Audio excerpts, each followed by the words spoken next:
Meus amigos, vamos então agora continuar os estudos da Carta de Paulo. A gente terminou na última semana a segunda Carta de Coríntios.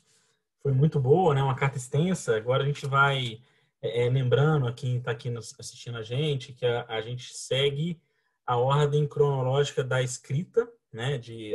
A ordem que Paulo escreveu as cartas e não necessariamente a ordem que é apresentada nos textos bíblicos, né? Então a gente Paulo, depois de escrever a segunda carta para Coríntios, ele escreveu a carta aos Gálatas, que a gente está entrando hoje aqui, estudando o capítulo 1 e 2. Então, só para dar um... E aí, essa carta reserva para a gente gratas surpresas, muito boas, assim, muita ligação com a nossa doutrina espírita, né? Muita ligação doutrinária. A gente vai encontrar aqui nessa carta bastantes passagens, né? Versículos que Paulo fala que a gente consegue encontrar o seu par, né, nos textos de Kardec, que a espiritualidade nos mandou. Então vai ser uma viagem bem legal aqui para essa carta aos Gálatas, para a gente enxergar com essa ótica da doutrina espírita, que é o propósito aqui da nossa união, do nosso estudo. Falando um pouquinho do contexto histórico, né, a gente está aqui, esse autor, né, desse livro que a gente está seguindo, a Bíblia do Peregrino, ele dá um bom contexto histórico da região, né? Se tiver a oportunidade de ler lá a introdução, ele fala que, e é interessante, né, que Gálatas é onde hoje é a Turquia, né? A gente pegar o país da Turquia, bem no centrinho lá de Turquia, bem perto de Istambul até. Eu fui mais um detalhe lá no Google Maps, fica 2 horas de Istambul, a região da Galícia, né, que é os Gálatas, onde ele enviou essa carta. E aí, essa aqui é uma região muito importante, porque nessa época aqui existia já um comércio bem abrangente nessa região, fruto até da expansão judaica, né? Então, a gente volta lá no Antigo Testamento, na fundação das 12 tribos de Israel, né? Na separação lá dos filhos de Abraão, as 12 tribos se espalharam pela Judéia, né? Pelo território de Israel, avançaram para a Ásia e subiram ali para essa Eurásia, ali, aquela região onde liga a Ásia com a Europa, indo até a Grécia e tudo mais. Então, isso promovia um comércio constante. Essa região de Gálatas, onde o povo de Gálatas ficavam, era bem onde o rio Eufrates ligava ao mar Mediterrâneo, que era uma rota de comércio. Então, ali passava muita mercadoria. E essa comunidade específica, basicamente de pagãos, e com os monoteístas, né, os politeístas, os pagãos, e com uma influência judaica também importante, era uma rota onde tinha muitos saqueadores, né, muito ladrão, que passava muita mercadoria. E aí aqui já vem a primeira coisa para a gente refletir, né, porque claramente já vem em todas as cartas que Paulo ele fundava suas igrejas aonde realmente precisava, né? Então a gente viu no Coríntios, no Coríntios, que eram muitos regrados na questão sexual, na questão religiosa, os tessalônicos. Então, todo o povo que a gente vê Paulo fundando as igrejas e depois mandando as cartas, eram povos assim extremamente comprometidos moralmente, né? Então, escravidão, tudo mais. E aqui era um povo de saqueadores, né? De ladrões, assim. E ele vai lá e funda a igreja nisso.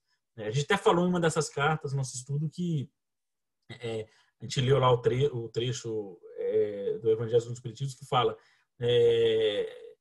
Jesus não vai onde estão os sãos, né? Onde estão os doentes.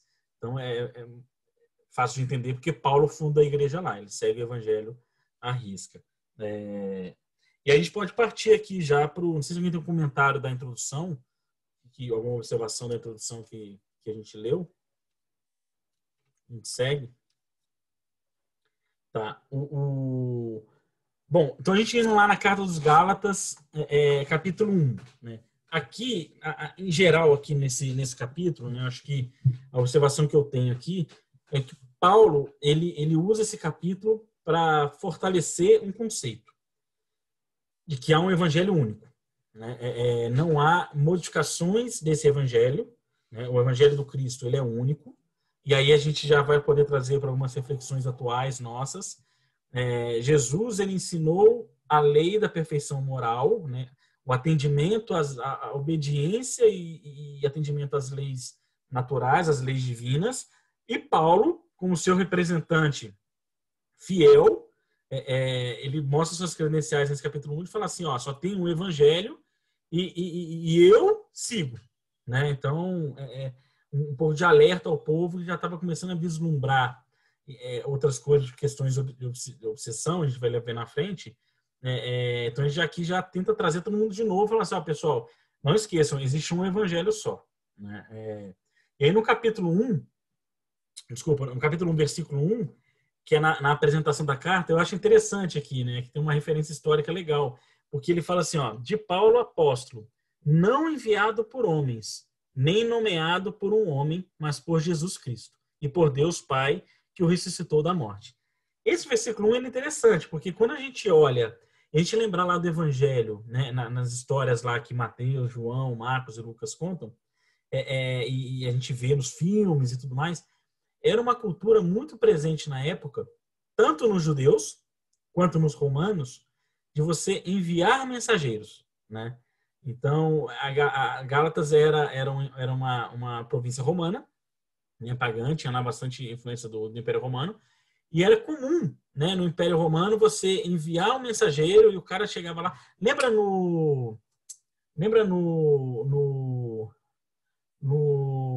2000 anos, que conta lá que chegou um centurião com a carta descrevendo Jesus de Públio Lentulus? Ele fala, eu, centurião, enviado por senador romano Públio Lentulus, leio a carta.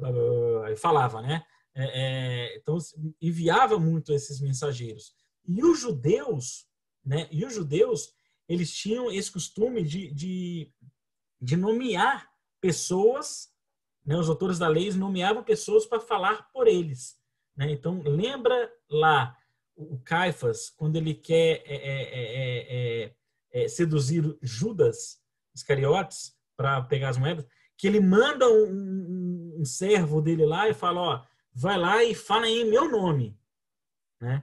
Caifás quer conversar, não sei o que, oferecer a ele uma bolsa de moedas, não sei o que.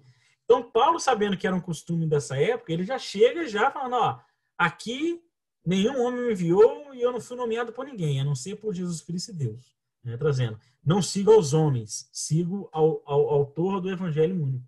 Então, aqui ele já dá um bom cartão de visita. Carteirada. Exatamente, já dá uma carteirada. Não, gente, não esquece que sou eu. Né? Muito inteligente isso aqui do Paulo. Ele falava muita linguagem do povo da época, né? Para prender a atenção. Isso era muito importante. Ele conhecia, né? E o versículo 2, eu li, e depois eu fico imaginando, né? E dos irmãos que estão comigo. Já tem Aí tem uma referência espiritual aí, né? Exatamente. Já tem referência. Quem me enviou foi Deus, Jesus e os irmãos que estão comigo. Exatamente. Né? Então, e ele vai falar muito disso depois lá pra frente, né? Desses irmãos. Eu fico imaginando esses irmãos, né, que acompanharam ele. Exatamente. E pelo histórico do livro Paulo e Estevão, a gente sabe que um deles, durante um tempo pelo menos, foi Estevão. Foi Estevão, né?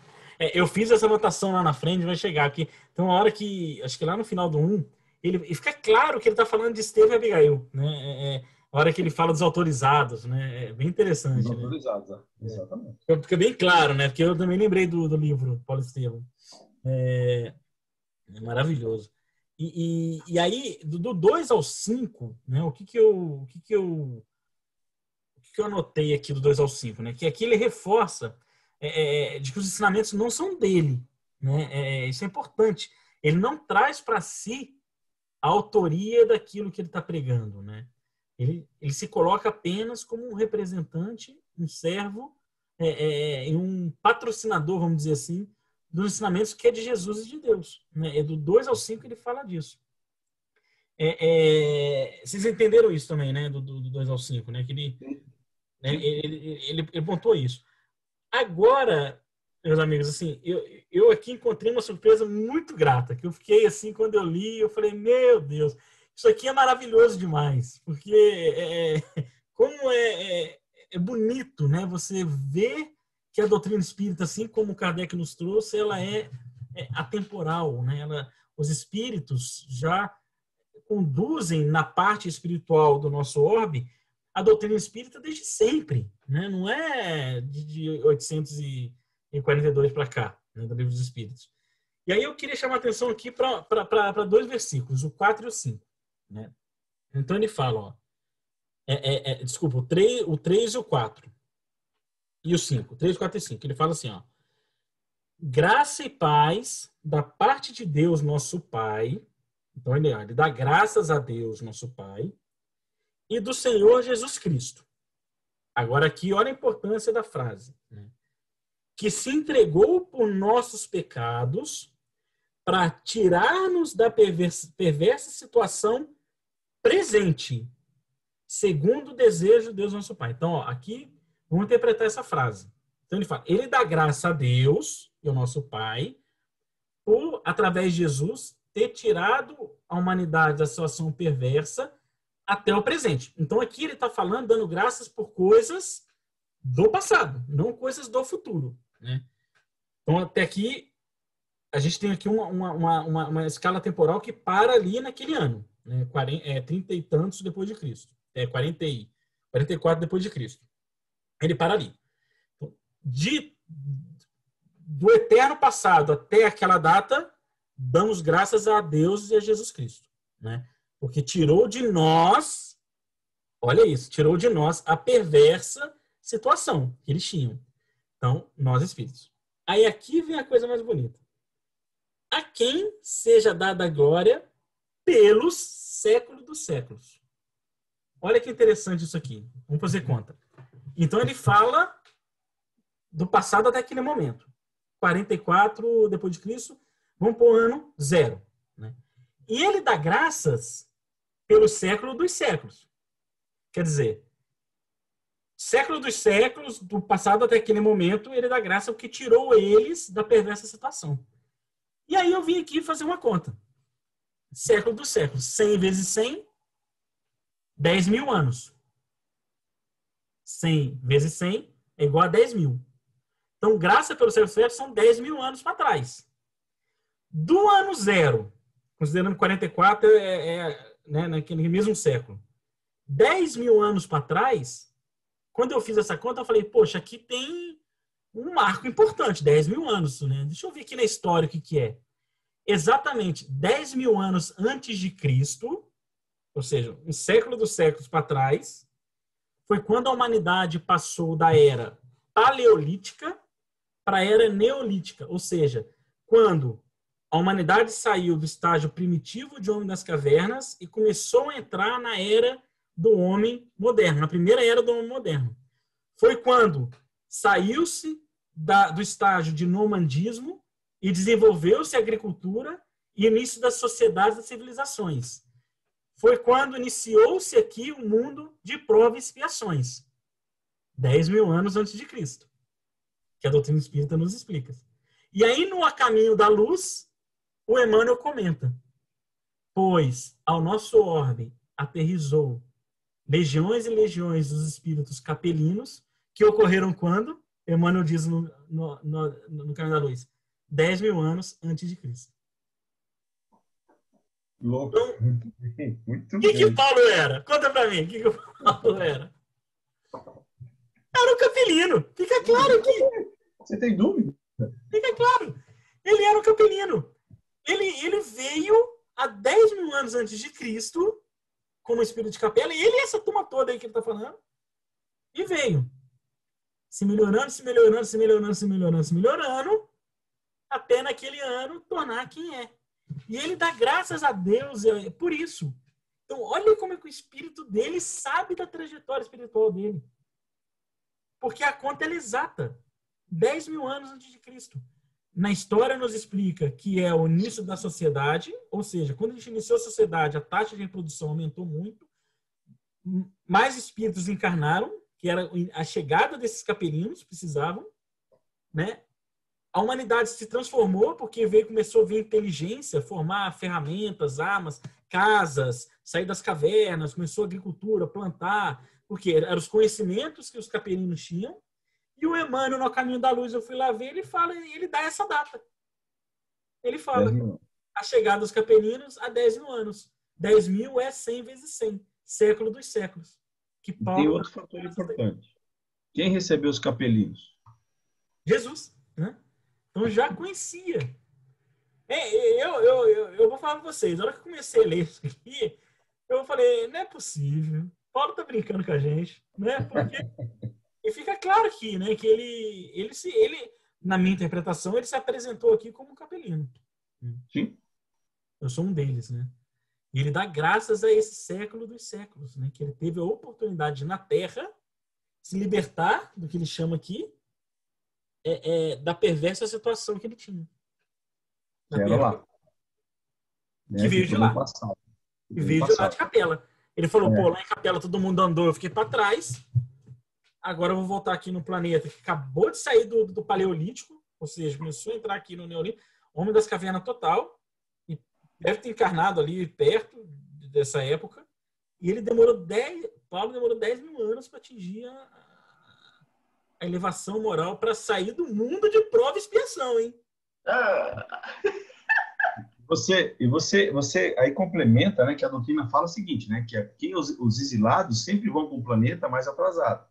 Sempre não, essa palavra não dá para colocar na doutrina, né? Na verdade, não mais atrasado, no mesmo estágio, mas no início do estágio, né?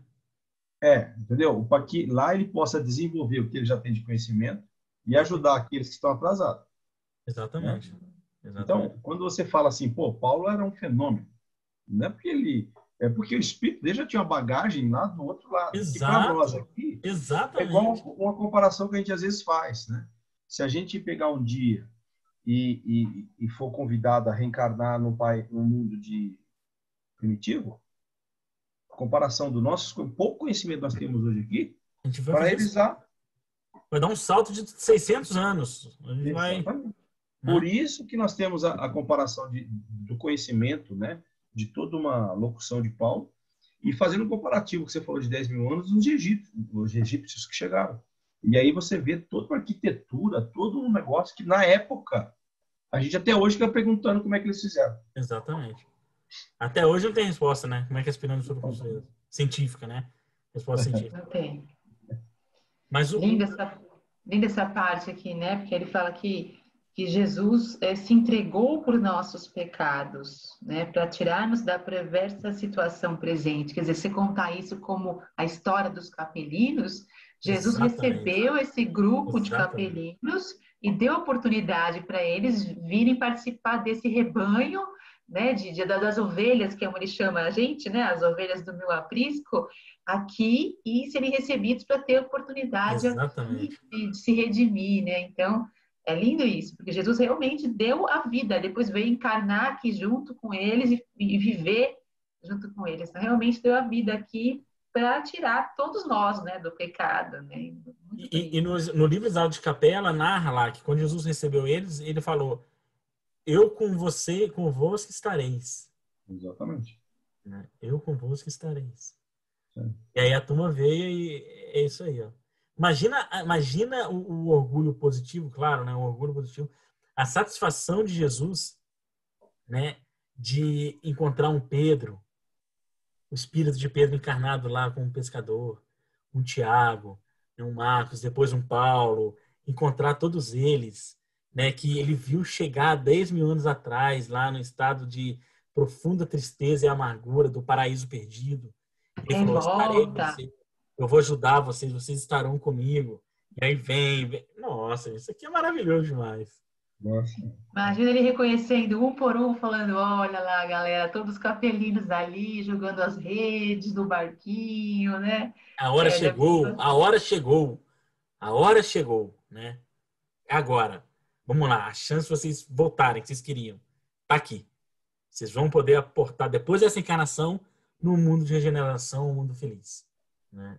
E aí vocês vão estar lá em Capela, já no mundo maravilhoso. E olha a importância das obras aqui da doutrina espírita, né? Que nos embasa a reflexão de olhar uma frase e falar: nossa, peraí, tem algo aqui, né? É o século dos séculos. Eu achei isso aqui maravilhoso, maravilhoso. Valeu o capítulo inteiro esse trecho. Isso aqui é bom para fazer currículo, né, gente? Eu vou colocar no meu currículo, não é de Renata, não sei o que lá, assim, coisa chique, né, meu? Uma apresentação dessa. Não precisa mais ler o resto do que o currículo. Maravilhoso, maravilhoso. Exato. E porque, na verdade, essa primeira passagem aqui do somente o Evangelho, ele fala muito da questão, né? Ele chama muita atenção da questão dos falsos profetas, que tem que seguir. Sim. E aí, onde você falou, Thales, da questão do capelino, dele ser um espírito já vivido em outro planeta, por isso que ele tem essa força de... como é que eu posso dizer? Não sei se a palavra certa é essa, força. Esse jeito de contagiar ou até mesmo de agregar, porque ele fala que, mais para frente nos capítulos aí, né? Eu, quando era judeu, tinha uma força, eu era o melhor deles. Exato, exato. Isso é natural dele porque já tem uma bagagem, né? Ah, Tem a bagagem. E a gente, às vezes, fica pensando assim, mas se Paulo virou a chave, eu também posso. Né? Mas só que você precisa ver a primeira bagagem. Você tem para ver essa... Não é tão fácil virar a chave assim, não. Né? Ué, a gente acabou de ver aqui, ele acabou de contar pra gente o tempo que precisa. 10 anos. Bora lá, né? Se a gente não for exilado antes, aí vamos seguindo. Maravilhoso. E eu fico imaginando, né? Porque no livro lá, Exilado de Capela, até mesmo nas palestras de Valdo e Haroldo, ele fala da saudade, né? Que eles têm, né? Os egípcios, né? De Capela. Sim, E descreve, né? No livro Caminho da Luz, Emmanuel fala que o sol de lá ele é 5.800 vezes maior que o nosso. Imagina os pozinhos lá no Egito, vendo aquele sol rachando o coco lá no deserto. Eles olhando, ai, que saudade daquele outro sol big, né? Belo. É maravilhoso. Maravilhoso. Bom, temos muito ainda, né? Temos, vamos seguir. No 6 e no 7, ele faz esse relato, né? Então ele faz a introdução aí, né? Do 1 ao 5, e ele já começa a entrar no assunto desse somente o Evangelho. Então, o 6 e o 7, ele faz um relato, né, da notícia que ele recebeu, né, com tristeza, de que estavam lá desviando a conduta do Evangelho único, né? Então ele dá só um justificativo de por que estou abordando esse assunto com vocês. E aí o que entra mesmo aqui, para a gente já começar a confrontar, a referenciar na doutrina espírita, nas obras básicas de Kardec, é do 8 ao 10. Né? Então aqui, ó, porque ele fala, no finalzinho do 7, ele fala, ó, não é que seja outro, mas alguns vos estão perturbando para deformar o evangelho do Messias. Aí no 8, mas se nós ou algum anjo do céu vos anunciar um evangelho diferente daquele que vós anunciamos, seja maldito. E ele continua no 9. Como vos tenho dito e agora eu repito, se alguém vos anuncia um evangelho diferente do que recebeste, seja maldito. Porventura, procura agradar aos homens ou antes a Deus? Pretendo agradar aos homens, mas se eu quisesse agradar aos homens, não seria servo do Messias. Então, aqui a gente já consegue ter uma boa reflexão aqui da questão mediúnica. Então, primeiro, assim, fica claro que quando ele se refere se algum anjo do céu, né, e a gente já estudou ele falando isso várias vezes, que de fato eram as comunicações espirituais mediúnicas, né? Então, ele chama atenção aqui para a questão dos falsos profetas, do fanatismo, né, da obsessão do fanatismo, que para vigiar isso. Ele fala, ó, se algum anjo do céu lhe anunciar um evangelho diferente do meu, que ele seja maldito, né? E aí é o ponto importante, né? Porque assim, esse evangelho ele não busca agradar aos homens, ele busca agradar a Deus, né? E aí isso aqui é uma reflexão para a gente hoje. Nas comunicações espíritas hoje em dia, de estar atento a esses prenúncios da vida física, orientações para a nossa vida física, orientações para o grupo mediúnico que venha para resolver coisas do mundo físico, né, que para agradar a necessidade de coisas aqui do mundo físico. Então, isso aqui é muito sutil, né? E aí a gente tem aqui, igual o Paulo fala, olha, se a orientação dos anjos do céu, né, dos espíritos vierem para falar qualquer coisa diferente do evangelho, que vise agradar aqueles que estão encarnados ouvindo, que seja maldito. Né? E aí esse cuidado é muito importante. Né? Nas sessões mediúnicas, quando abre para mentor e tudo mais, ter uma boa, vigiar bem isso, né? Porque é sutil, né? A gente estuda lá no Livro dos Médiuns que os frívolos, os zombeteiros, eles são ardilosos mesmo, né? Eles têm a condição de tocar lá naquele ponto sensível seu, que lhe busca agradar as suas necessidades aqui físicas, né? Então, orientações de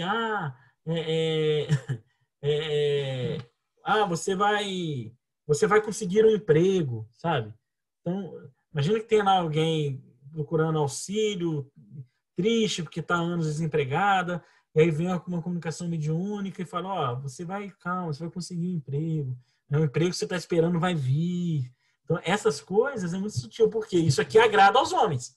Quem escuta fala, opa, né? Quem escuta fala, ai, que bom, olha, né? Mas não é. A gente sabe que um mentor, de fato, não entraria nessa seara, né? Porque ele, primeiro, não promete nada, segundo, que não dá nenhum prenúncio de nada, porque interfere no livre-arbítrio, e terceiro, que não fala para as coisas do mundo. Não vai falar para as coisas do mundo, vai falar para as coisas do espírito, né? E aí, Paulo deixa bem claro isso, porque o que estava acontecendo era isso.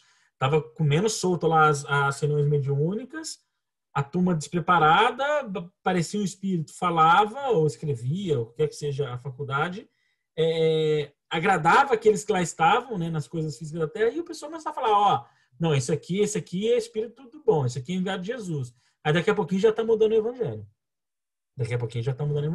E aí a hora começa a se perder. E aí, né, Hernani, a gente que já teve alguns contatos, assim, em grupos que racharam, é sempre esses motivos.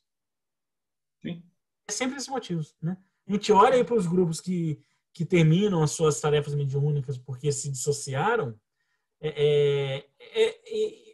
Quando você olha os motivos, é o mesmo, né? É a interferência, né, dos nossos irmãos ainda que não entendem. E deixam contaminar. E deixam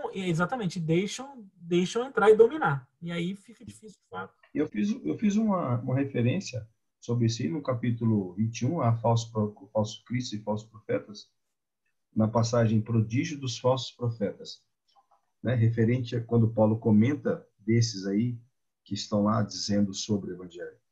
Em todos os tempos, os homens explorarão, em proveito da sua ambição, do seu interesse e da sua dominação, certos conhecimentos que possuíam a fim de conseguir o prestígio de um poder supostamente sobre-humano.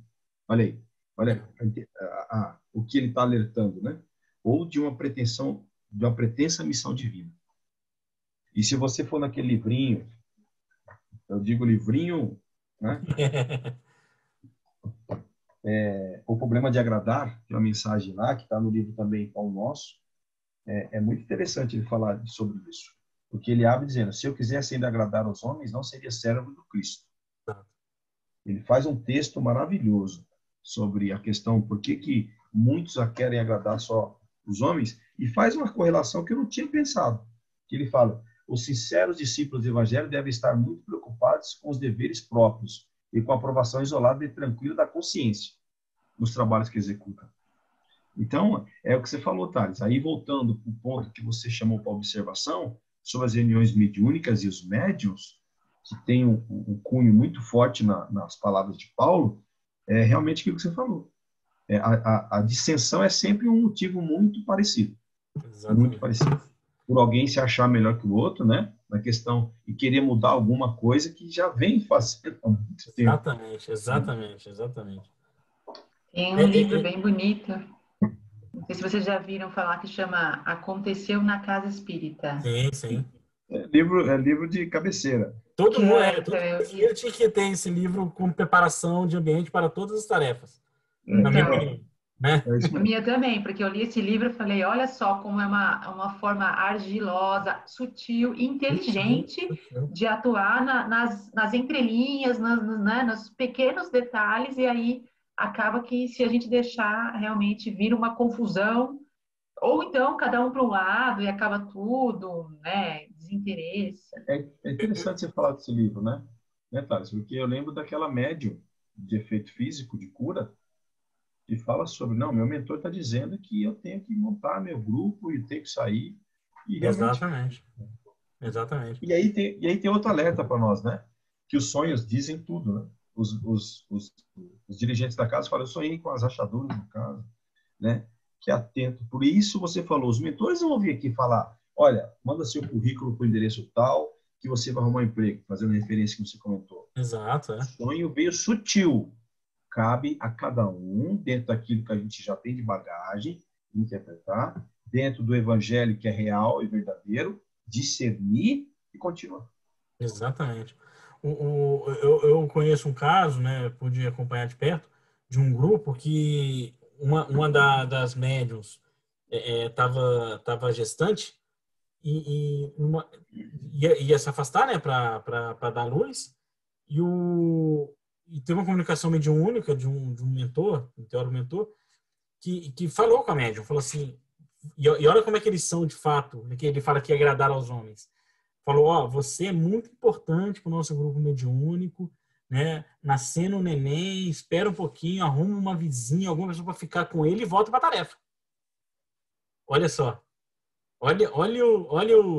Primeiro, a valorização. Você é muito importante para o grupo mediúnico. E aí Paulo já falou aqui que médium não é importante para nada. Porque eles fazem, lembra que estudou no Coríntios? Então aí já caiu, né? Médio nenhum é importante para nada. É só misericórdia de deixar participar. Olha a orientação.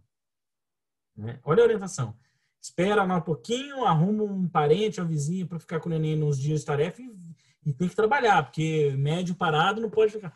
Quer dizer, um absurdo. Né? Então, primeiro ele dá, a comunicação veio agradando, que Paulo fala aqui, os homens, né? E interferindo na vida física, que um mentor sério não faria isso jamais.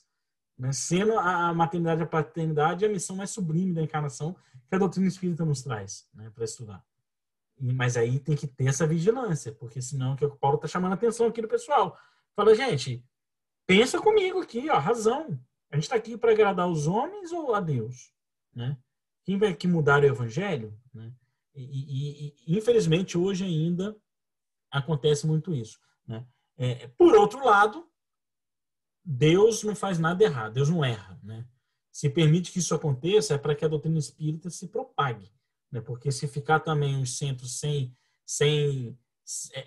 concentrados naquele espaço por toda a encarnação de todos os trabalhadores, ele não se propaga. Às vezes as rachaduras acontecem, separa, fundam outras casas, e a gente vê isso acontecendo pra caramba na nossa região aí, em Cotia, né? Montou um grupo, separou, montou 2 casas, aí separou, depois montou mais 3 casas, e aí vai propagando. Então, assim, tá tudo certo, né? Deus não erra. Né? É um aprendizado e no que dá errado, Deus aproveita para fazer algo certo, né? Na sua perfeição. Sempre, né? Mas ainda nessa mensagem que o Hernani comentou do livro Pão Nosso, eu achei super bonita, porque assim, tem uma frase que ele fala assim: a multidão dispensa admiração àqueles que lhe satisfazem as exigências nos conflitos. Então, quer dizer, quando você dá corda, né, faz o que a pessoa está querendo, o que a multidão quer, ela te coloca lá em cima, né? Você é o cara, você é demais e tal. E aí a gente, né, se infla no ego e tal, porque aí é o pronto, né? É o perigo da gente ficar dependendo das opiniões das pessoas para falar eu sou super, eu sou tal, eu sou tal. Aí é o problema. Aí ele continua falando, é indispensável trabalhar para os homens, como quem sabe que a obra integral pertence a Jesus. Então, se a gente, né, ficar naquela de agradar as pessoas no trabalho, porque o Jesus não veio para agradar, para fazer a gente ficar cuti-cuti, que bonitinho, não é essa a ideia, né? Várias coisas ali, quando ele fala, se alguém te der um tapa numa face, você dá o outro lado, você fala, como? Né? Então, e aí, você dá a roupa, se ele te pedir a túnica, você dá também a sandália, dá a roupa, mas como assim? Pedir para dar 1000 passos, dê 10.000. Então, quer dizer, isso agrada, né? E Paulo, né? Barnabé, né? Ananias, vai lá Ananias, é. e fala para ele que ele vai ver o que é padecer em meu nome. Não é? Não tem isso. E é tão interessante que uma vez eu passei por uma experiência assim, onde os espíritos falavam, nossa, você, não sei o que. E eu ficava ouvindo, mastigando. Eu falei, tá certo, não tá certo. Porque quem sou para merecer já, para dos mentores, algum elogio? Não tá, não pode, entendeu? Não tá certo. E aí vem a coerência da atenção que Paulo dá aos seus médios, se assim eu posso Exatamente. dizer. Ei, vem cá, o que é isso está acontecendo aí? Vamos botar os dois pezinhos no chão aqui. O evangelho é só um. Não tem esse papo do cara chegar aqui e falar, olha, vamos tentar mudar a cor da roupa para ver. Aí começa todo um dogma que vem depois, lá na frente, por mais do esforço dele e da igreja. Exatamente. Aí aparece todo o processo que nós já vivemos aí da igreja que nós conhecemos. E até porque a prática do evangelho exige, por parte daquele que quer vivenciar o evangelho, a interpretação, né?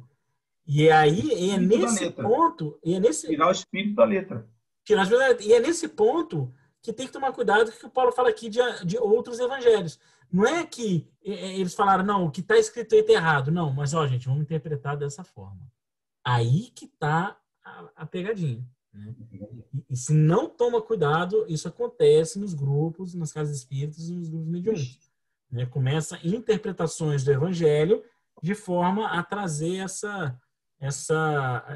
como diz, a trazer esse desvio de rota, né? Enquanto encarnado. Mas é muito sério esse assunto e o Paulo ele reforça bastante aqui em várias cartas, né? Ele está reforçando mais uma vez aqui aos Gálatas que eu acho que era um problema crônico que tinha em todas as igrejas que ele montaram. E continua sendo até hoje, na maioria dos agrupamentos espíritas, né? Bom, mas seguindo aqui, então, aí do 11 ao 22, que é basicamente o final desse capítulo 1, Paulo reforça a sua vocação, né? Então, de novo, ele apresenta aqui as suas credenciais, ele explica o porquê que ele é quem é, né? E o porquê que ele tem esse mandato mediúnico, esse apostolado para seguir. Eu frisei aqui algumas passagens para a gente debater. Eu começo aqui no versículo 11 e 12. Oi? Não, eu queria só lembrar o nome aqui, agora eu pesquisei e lembrei. Você fala da questão de tirar o espírito da letra. Existe um vídeo mostrando como a interpretação de um versículo da Bíblia muda todo o contexto daquele que não lê, nem entende o que está escrito ali. Aí depois eu vou encaminhar no grupo. Manda no grupo para ver, eu nunca vi esse vídeo. Cara, é impressionante. O cara leu, achou que isso ele poderia cometer adultérios baseado no que está escrito na Bíblia. Poxa, e ele pega a comunidade toda, e quando o repórter chega para falar sobre essa passagem, ele lê e pontua a vírgula. Mudou tudo. Aí ele fala, poxa, não vi assim. Entendeu? Você vê que é aquilo que você acabou de falar. Exatamente. Depois eu mando no grupo, eu acabei de achar aqui. Legal, manda sim. Tem bastante, né, gente? Ainda tem gente que acha que é para beber vinho, acha que é para fazer várias coisas porque leu na Bíblia. A interpretação ainda é muito no pé da letra e não traz para os dias atuais, não tem referência no contexto histórico. Então, quando você fica no pé da letra assim, você fica como se estivesse vivendo hoje um negócio de 2000 anos atrás. Como é que pode um negócio desse, né? Qual é essa? Não tem como. Uma coisa interessante, Jesus crucificado com os dois ladrões. Né? E um fala para ele, você não fez nada para estar aqui. Ele fala, vos digo hoje que entrarás no paraíso comigo. Onde está a vírgula? Exatamente. Né? Aí você tem que... Porque nós estudamos a doutrina, sabemos que o paraíso, para alcançar numa encarnação, esse paraíso, não tem como, ainda mais o cara cometendo o erro que ele cometeu na encarnação que ele estava. Correto? Então, a posição da vírgula aí, né? Muda tudo. Na verdade, vos digo, vírgula, hoje, tá? Ou depois do hoje a vírgula. Então, muda tudo. Aí muda tudo, né? E o Renata falou, às vezes a interpretação mesmo desvia condutas. Por exemplo, a gente estuda nas obras, né, do Livro dos Médiuns, principalmente as obras do André Luiz, da questão mediúnica, e na minha formação mediúnica, acho que do Hernando também, isso foi sempre muito reforçado. E nas aulas que a gente dá e nos cursos mediúnicos também a gente reforça isso, que o médium que quer trabalhar sério, está à disposição para ser uma boa ferramenta, um bom instrumento mediúnico, não pode beber álcool. Não tem essa de, socialmente eu vou beber no fim de semana. Primeiro que o André Luiz explica, a doutrina espírita também. Primeiro, você afeta o organismo, o etílico afeta o seu organismo, funcionamento orgânico, que é instrumento para o trabalho mediúnico. E segundo, você cria um ambiente psíquico pernicioso para você, onde você atrai entidades que naturalmente pelo consumo do álcool no seu corpo, em termos de energia, vão ficar próximos de você. E isso afeta o ambiente mediúnico da coisa. Você pode ter, não é que não pode trabalhar, claro que pode, mas os mentores sabem usar, agora vamos usar esse e aquele. Mas aquele que quer realmente se doar, se transformar, ser o melhor instrumento mediúnico que tem, não combina uma coisa com a outra, né? E aí a gente vê em muitos casos, né, no instrumento mediúnico, falando isso, você falou, não, mas Jesus bebeu vinho, né? Não, mas como se Jesus bebeu vinho, tomar uma taça de vinho por lógico, livre-arbítrio de cada um, né? Uma casa jamais fecharia, desde que o cara não chega alcoolizado, mas jamais fecharia a oportunidade de trabalho. É a consciência de cada um, né?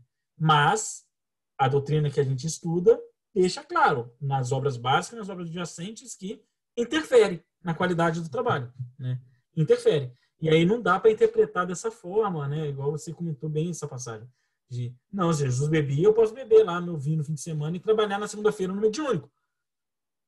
Poder pode, né? Mas vai estar comprometida a qualidade. Eu lembro de Paulo. Pelo menos comprometida a qualidade vai estar. Aí eu lembro de Paulo, tudo é permitido. Exatamente. Mas nem tudo convém, né? Tudo é lícito, mas nem tudo convém. Cara, só que assim, aí é opinião minha, né? Eu concordo plenamente com o que você falou. E eu entendo isso perfeitamente. A pergunta que eu faço sempre quando alguém responde o que a Renata falou, mas Jesus bebia. Eu falei assim, você sabe beber como Jesus? Exatamente. Porque se você começar a beber, você vai buscar o quê? O que você está buscando? Preciso beber para ficar louco, né? Jesus bebia para ficar louco. Você viu Jesus bêbado de algum bar lá de Jerusalém? Exatamente. Você viu Jesus no balcão da churrasqueira e falou assim, corta um pedacinho da gordura que eu não gosto? Poxa, por favor. Né? Não tem comparação da questão.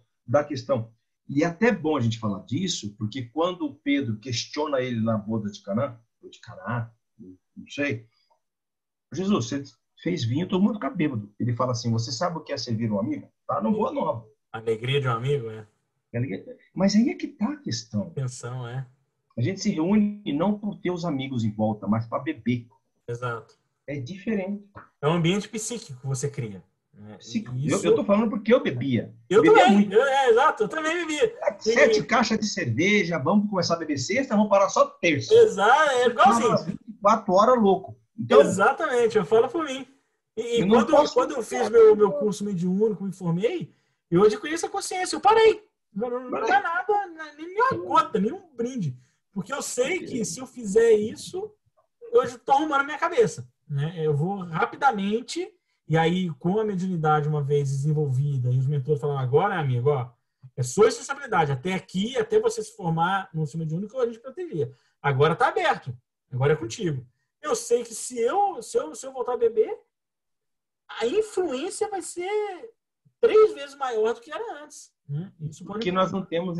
Exato, Otávio. Porque não temos... Vamos voltar para o assunto de Paulo. A gente não tem a bagagem de Paulo. Exato.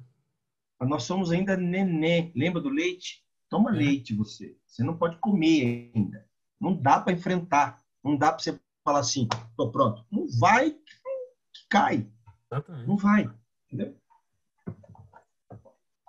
Mas é isso. Vamos seguir. Acho que é uma reflexão importante essa. Acho que a Renata colocou um tema. Geralmente é polêmico, mas acho que é importante.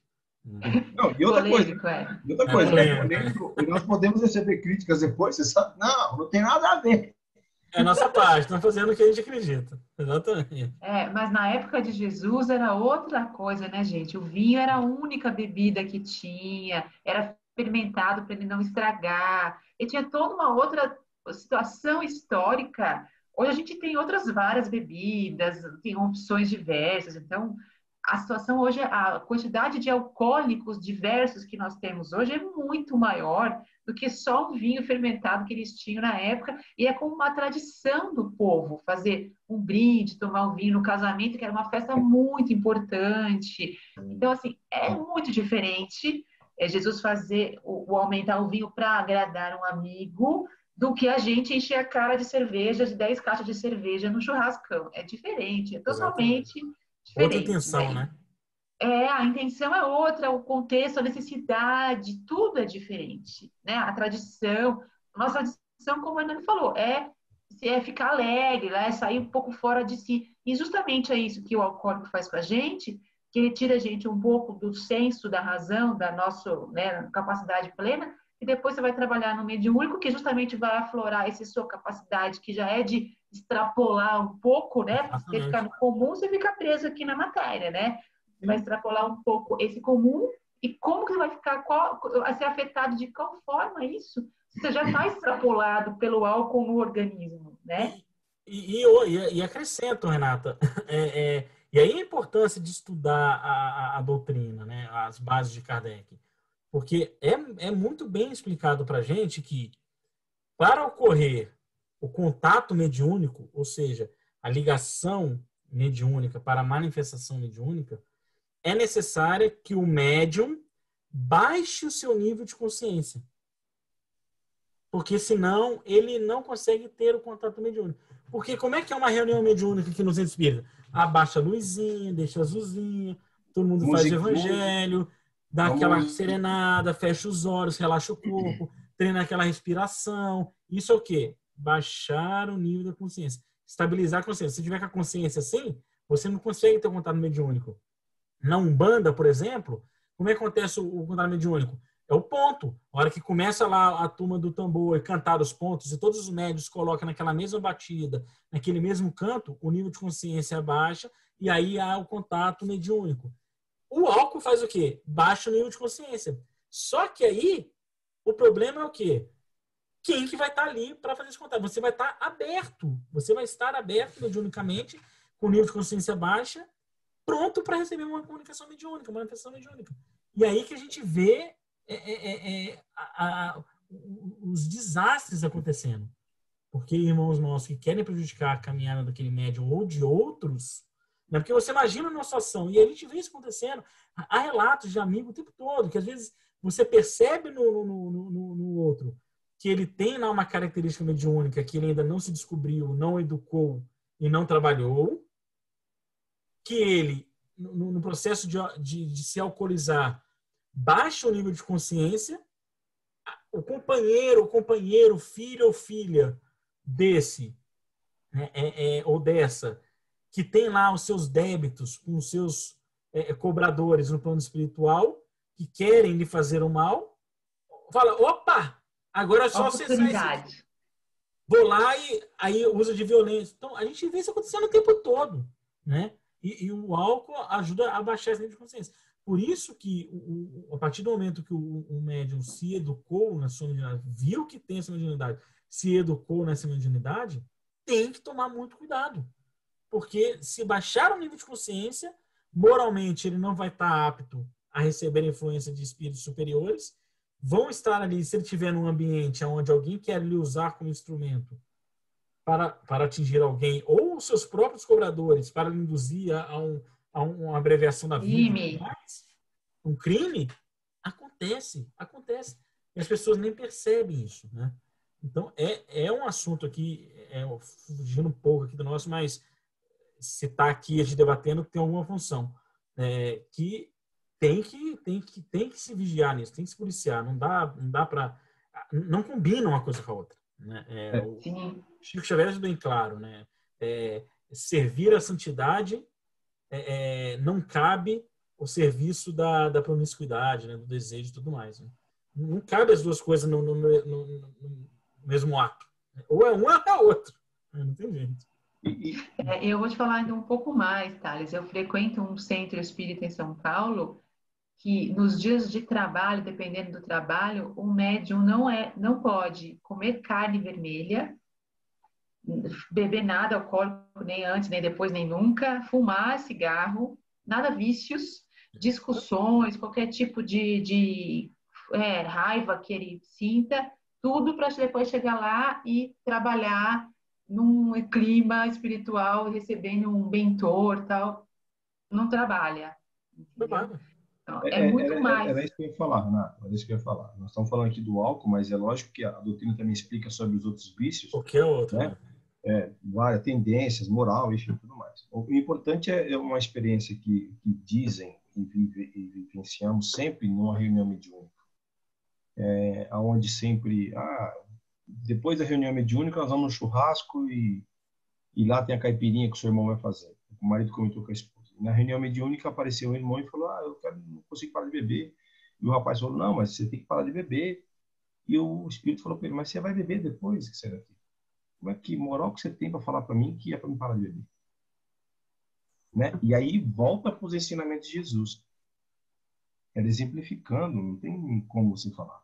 Eu passei por uma experiência eu mesmo, de eu poder conversar com eles e ele falar, você é assim. Eu falo, sou. Deste assunto eu não posso te orientar, porque eu sou pior que você. E aí ele falou, eu estava querendo que você falasse ao contrário, porque aí eu ia falar com você direito. Mas você assumiu. Eu falei, assumo, eu não tenho como falar de você sobre isso. Então, veja que para quem se propõe a fazer um trabalho como o Thales falou, realmente essa batalha. Aí, voltando para o nosso Paulo, observe o quanto ele batalhou para que o seu ciclo mediúnico não se desgarrasse. Exatamente. E eu falo, esses ciclos são cidades, são igrejas. O quanto ele segurou. E mesmo assim, depois ele teve essa... Nós sabemos como é que foi. Mas deixou o legado para ele.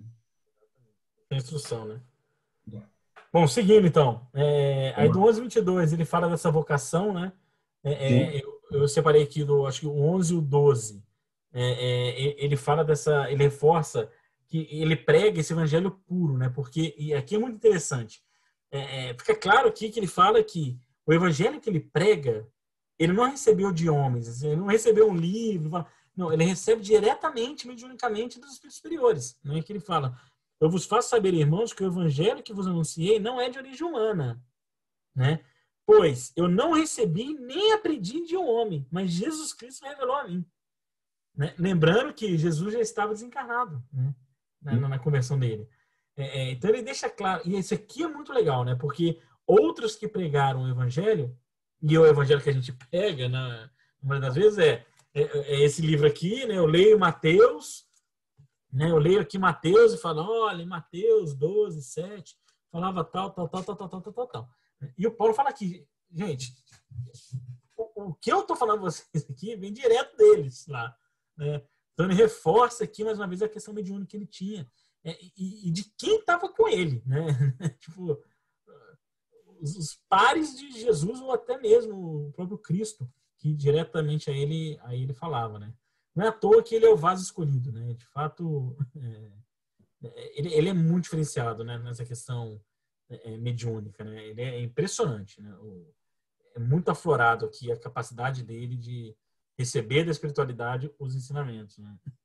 É engraçado também, Thales, que ele começa aqui, voltando só um pouquinho no 6, ele fala, maravilhou-me de que tão depressa tenhas deixado aqueles que vos chamou por puro favor, para passardes ao evangelho diferente. Quer dizer, quão rápido aquela turma dos Gálatas, né? Ele que diz que recebe direto de Jesus, que é um mensageiro de Deus, então toda essa credencial, e a galera, rapidinho, que ele estava abismado de ver quão rápido não é mais o evangelho de Jesus que ele passou, agora já está tudo modificado e Exatamente. já é outro esquema. Mais rápido, né? Rápido, quer dizer, não é uma coisa que demorou, assim, gerações. Não é o caso aqui. Aqui são coisas de meses, de poucos anos. Ele já fala que já é tão rápido que ele ficou assustado. Como que está tudo agora diferente, né? Ele ficou sabendo. Imagina que a comunicação já era lenta, o negócio já não era, né? Não dá para você mandar um zap. Agora é tudo diferente e ele já está assim, como? Já está tudo diferente, vocês não estão mais fazendo nada disso, não é nada disso. É isso mesmo, exatamente. E, bom, e seguindo, né, no 13 e 14, que é o que o Hernani já comentou, né, que ele fala dele judeu, ele Saulo, né, conta dele Saulo ainda, e isso aqui é importante também, né, pra gente, porque Paulo ele deixa claro aqui um conceito importante da doutrina espírita, e que é a nossa grande batalha aqui, que são as nossas tendências, né? A gente encarna aqui com fortes tendências a nos levar para aquele caminho que a gente está habituado a vidas e vidas e vidas e vidas e vidas e vidas a fazer. Né? Então, por exemplo, e aí, de novo, falo de mim aqui, desse assunto que a gente já tocou. Eu me recordo que eu comecei a ingerir bebida alcoólica por livre e espontânea vontade aos 9 anos de idade. E o Thales. Agilidade. 9 anos de idade. Ninguém me deu, meus pais não deram. Não. Eu, por livre e espontânea vontade, ia atrás e bebi. Hoje eu entendo por quê, Né? Porque imagina que eu posso ter vindo vidas e vidas e vidas e vidas e vidas, né, com essa tendência. Estou aqui, eu carrego isso forte comigo. Isso não é que eu encarnei que eu deixei de ter isso.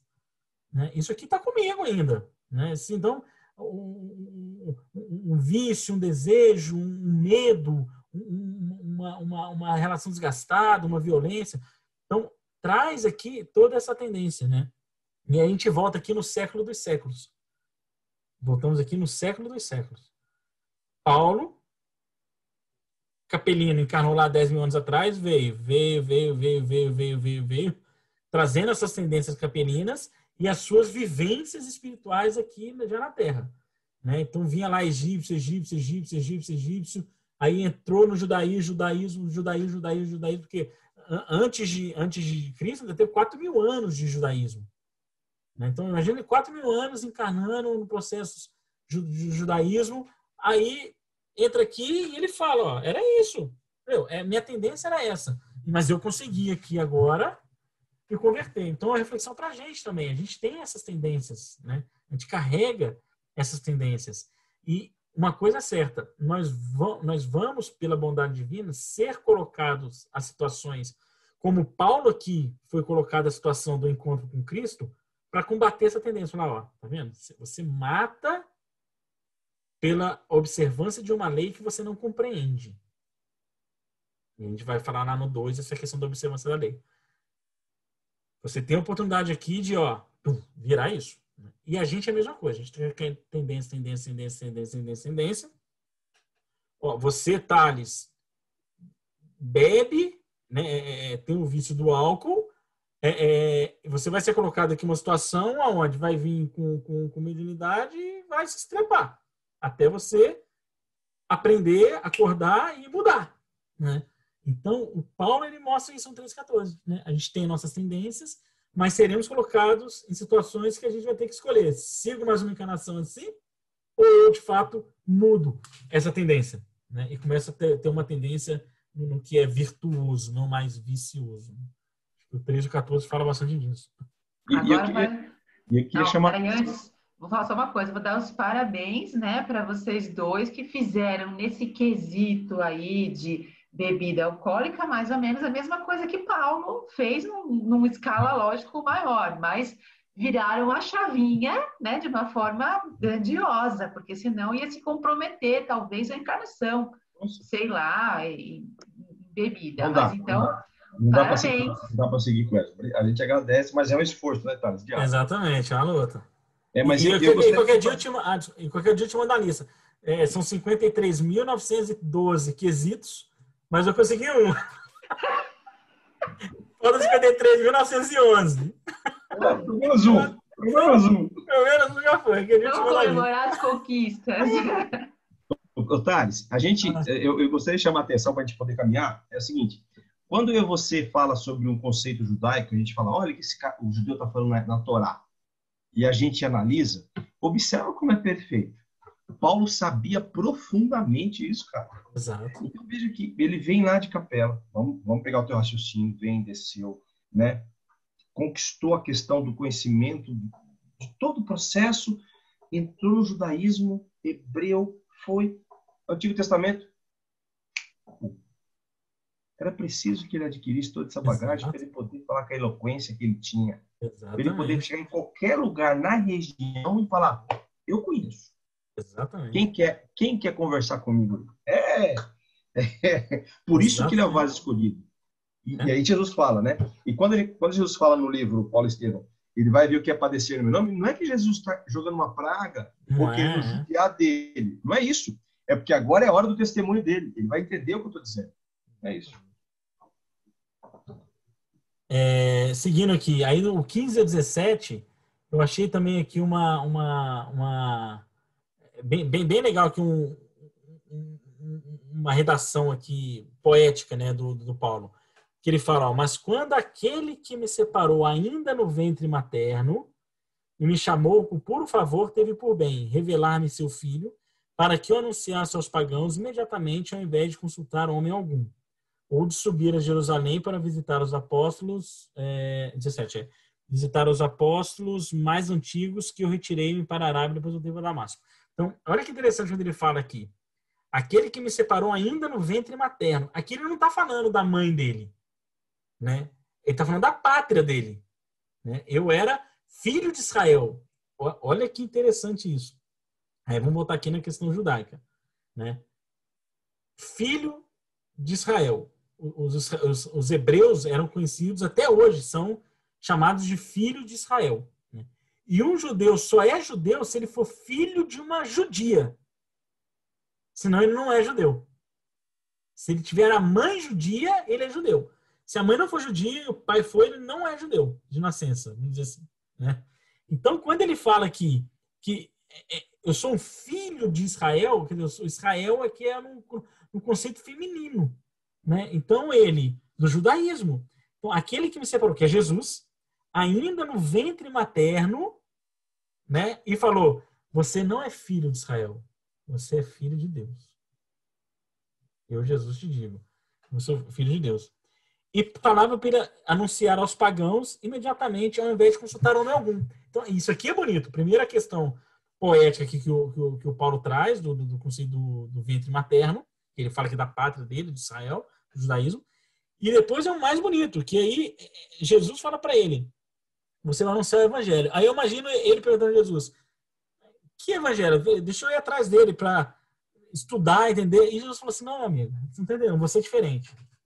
Aqui a gente vai falar aqui no palco, você direto, vai bater no seu ouvido, você vai falar e fica tranquilo, né? Não precisa ler, não precisa ir aqui conversar com Pedro, ninguém não. Já vai agora começar a trabalhar. De agora para frente, vai anunciar ele que você vai estar amparado por Estevão e Abigail, para a gente ver isso tudo no livro Paulo e Estevão acontecendo, né?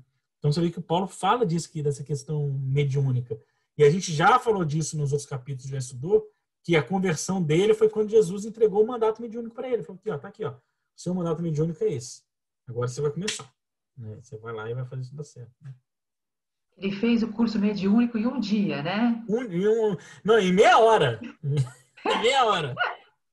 Ele fez o curso mediúnico em meia hora, exatamente. Meia hora estava prontinho, já está pronto para trabalhar.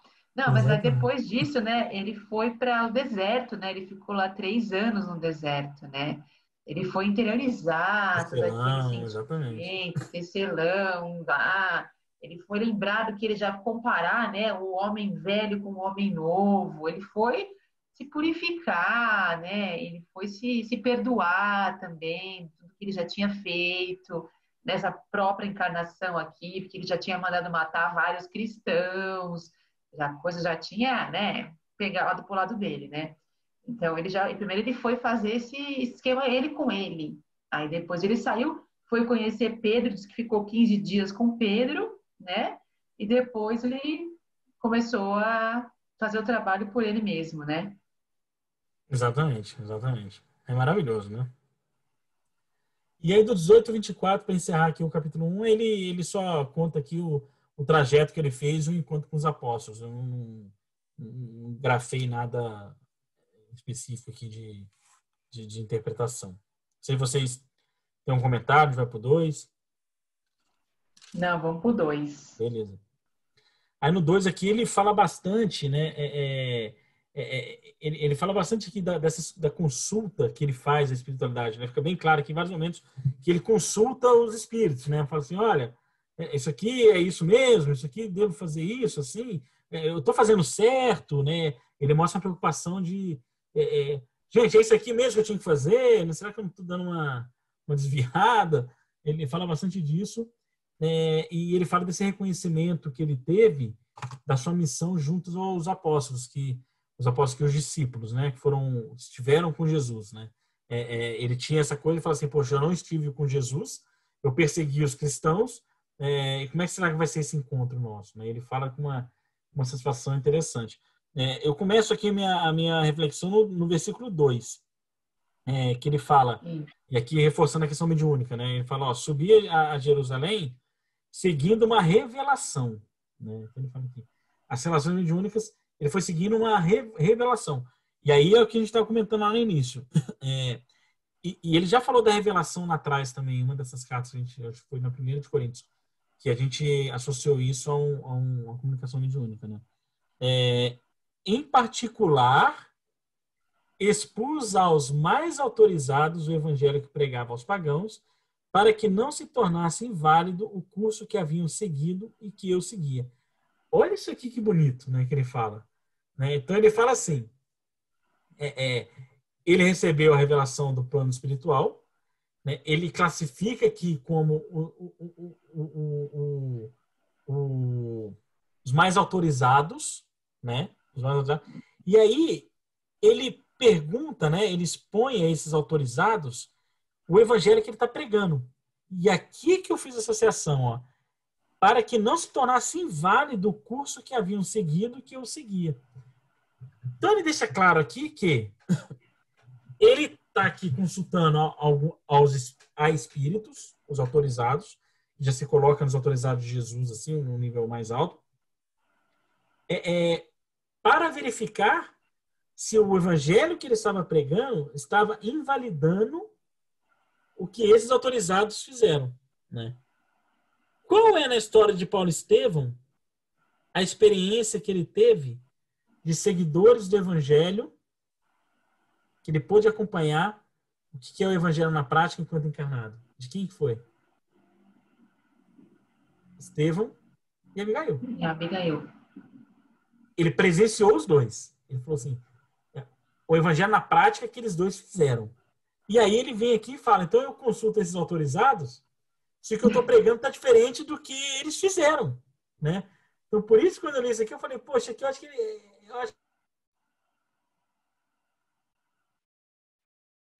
Tá mudo.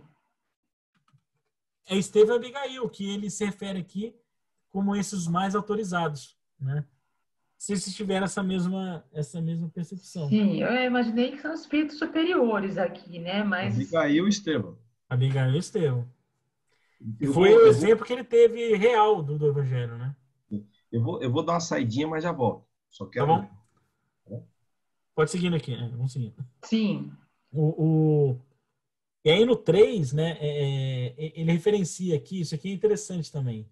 E aí a gente volta, né? A gente volta nessa questão que a gente falou das comunicações mediúnicas sérias, né? De não cair nessa coisa de interferir nas questões físicas, nas questões humanas, né, da Terra. Porque ele fala, ó, o Tito, ele fala assim, referencia a Tito que ele não era judeu, Tito era grego, né? Então, se ele não era judeu, era grego, ele não tinha que seguir as ordens do judaísmo, os dogmas do judaísmo. E aí ele fala aqui que nem sequer meu companheiro Tito, que era grego, foi obrigado a circuncisar, né? A fazer a circuncisão, que é uma prática judaica. Então aqui ele chama a atenção que vocês aí estão fazendo circuncisão como se fosse algo que o evangelho manda, que é o que ele está combatendo, porque estão recebendo de alguém que deve se fazer a circuncisão, e provavelmente nas comunicações mediúnicas estavam vindo essa orientação. Se o Tito, que é grego, que não é judeu, né, os autorizados não obrigaram a fazer circuncisão, por que vocês estão seguindo essa orientação aí? E todo mundo fazendo a circuncisão? Por que estão querendo esse dogma através dessa orientação? Né? E aí aqui tem uma reflexão importante, porque quando ele fala isso, né, a gente olha lá no livro dos médiuns, né, da obra de Kardec. Tem um capítulo que fala da natureza das comunicações mediúnicas. Né? Ele fala lá das comunicações frívolas, que é a questão 135. Olha que interessante o texto. As comunicações frívolas emanam de espíritos levianos. Não, desculpa, deixa eu ler o 4 aqui, desculpa. Então ele fala, ó, nem o Tito foi, vocês aí estão fazendo circuncisão. Ó.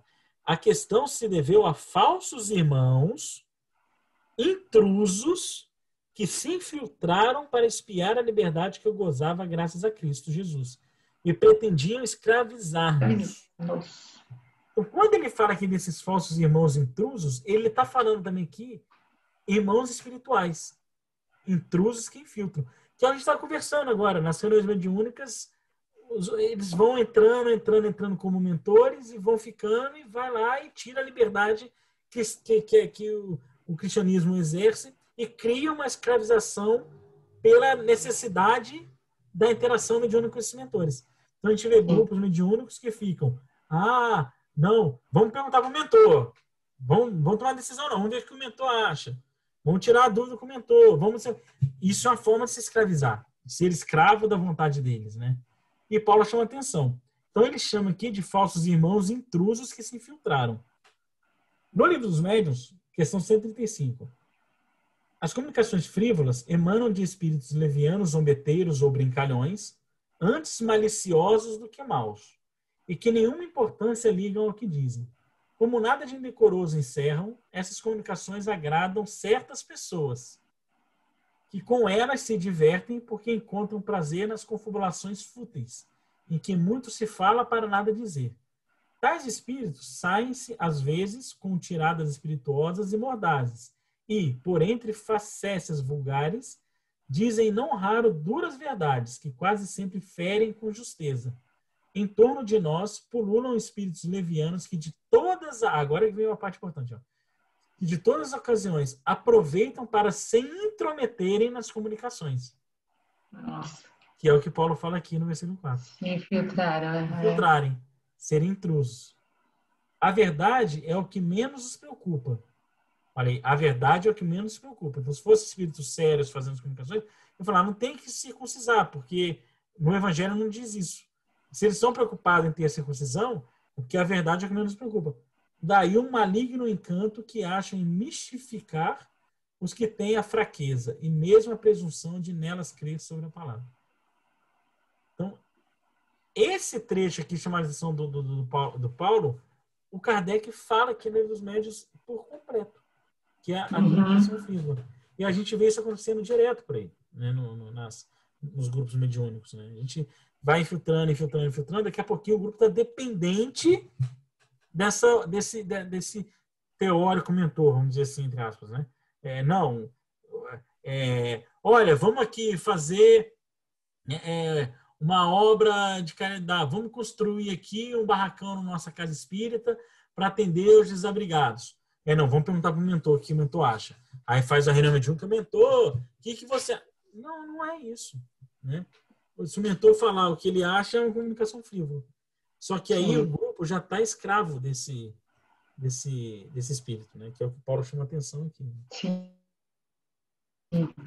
Eu até acredito que nesse caso aqui, eu acredito até que esse grupo, né, eles estavam pegando essas ideias aí com os mentores deles, né, que eram os espíritos brincalhões aí e tal, e devia estar dando uma grande polêmica a respeito dessa questão da circuncisão, porque os espíritos estavam falando o que agradava os judeus, que era precisa sim circuncisar, porque é uma tradição judaica já de muitos anos, milênios, na verdade, e os espíritos podiam estar falando, não, Sim, que o Evangelho fala para Jesus fala para circuncisar, sim. Vamos lá, então, vamos fazer. Para eles era uma forma de agradá-los, porque a tradição deles já falava isso.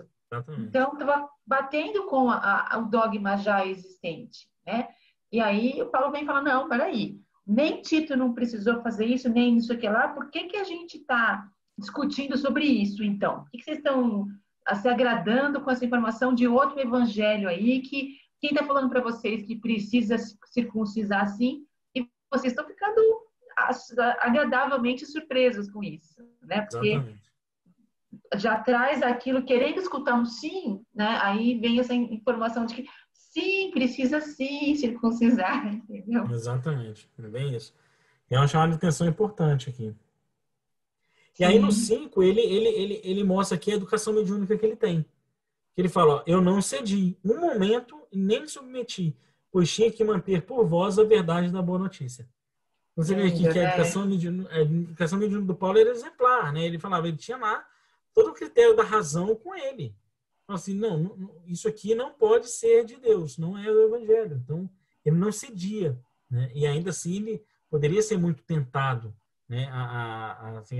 Imagina quantos e quantos e quantas interações mediúnicas que Paulo teve, né, com irmãos do plano espiritual que queriam resgatar nele aquele poder quando ele era ainda doutor da lei, aquelas Sim, tendências que ele tinha, né, porque é assim que acontece. A gente estava comentando agora aqui das nossas tendências, né, quantos e quantos momentos os espíritos que querem atrasar nossa marcha, ainda não compreenderem o Cristo, eles vão ali assoprar a brasinha das nossas más tendências. É ali que eles vão atuar, né? sim, Vão fazer você ali reacender aquilo que você está combatendo, né? Porque ela tá lá ainda, né? Não está completamente vencida, ela está momentaneamente dominada, né? Até vencer completamente demora mais. E aí, imagina quantas vezes o Paulo teve que batalhar contra isso, né? Realmente com impressionante. certeza. Com certeza. E além de mais, né? O Paulo também devia ter os seus algozes, né? Ele mandou matar muita gente, Sem ele fez e dúvida, sem aconteceu. dúvida. Você acha que ele não tinha nenhum ou espírito zombeteiro, ou espírito raivoso, um obsessor querendo também que aquilo não desse certo, que o trabalho Sem dele não dúvida, desse certo? Com sem certeza dúvida. também tem obsessores ali atrás dele, quer dizer, tem que ser muito firme, né? Nesse trabalho, para realmente é o vaso escolhido, né? Exatamente.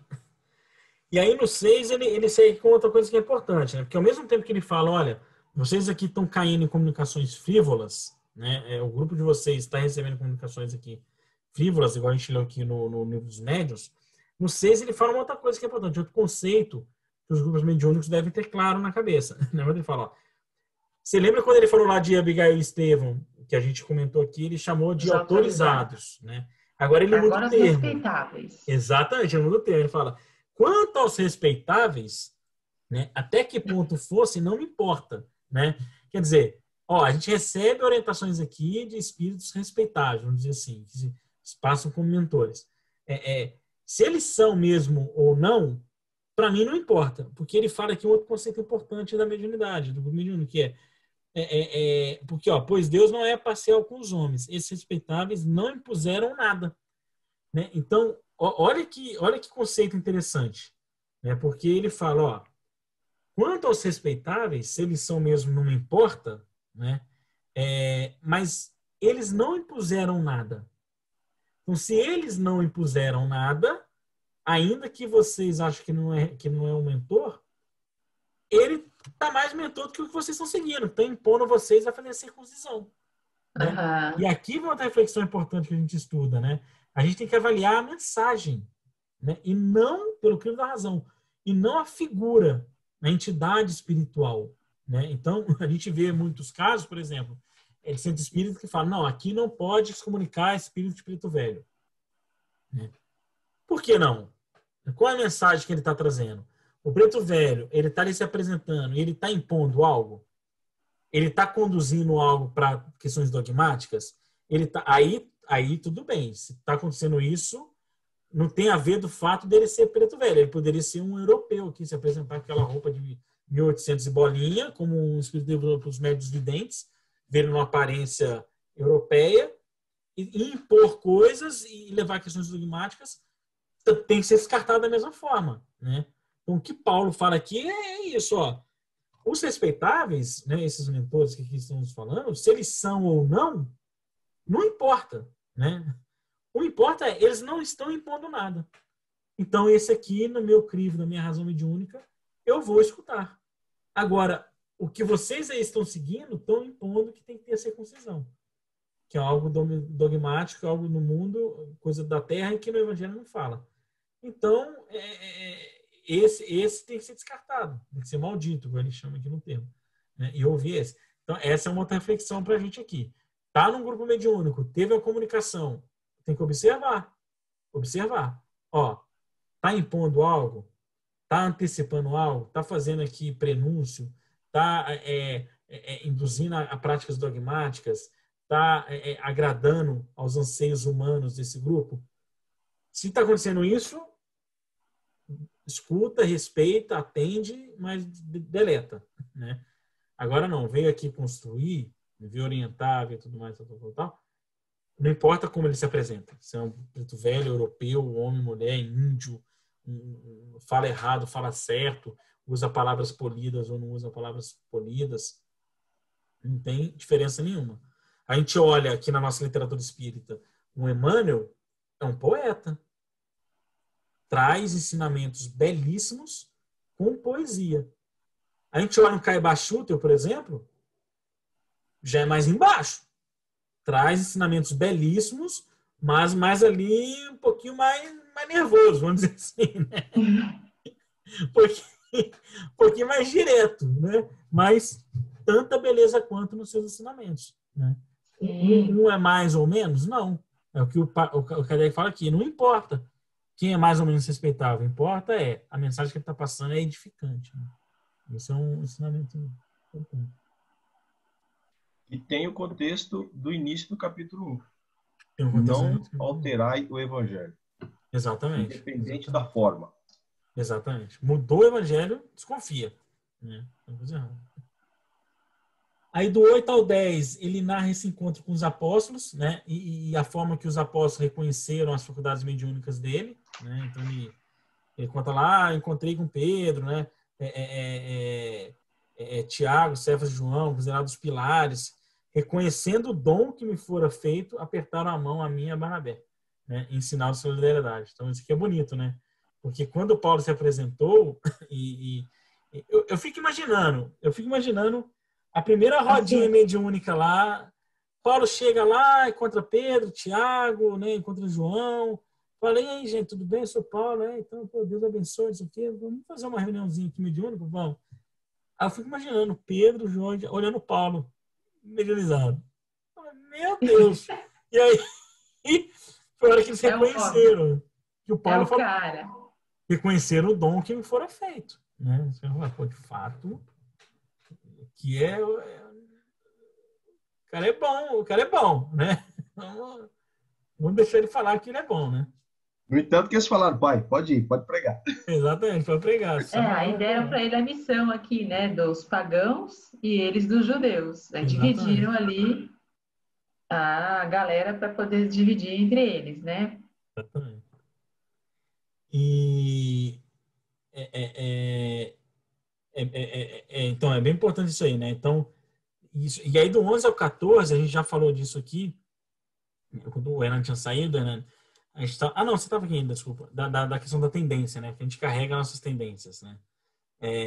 E aqui interessante, achei isso aqui também muito interessante de refletir, do 11 ao 14, né? Que Paulo deixa claro aqui a reflexão que dessas tendências, cada espírito, ainda que convertido,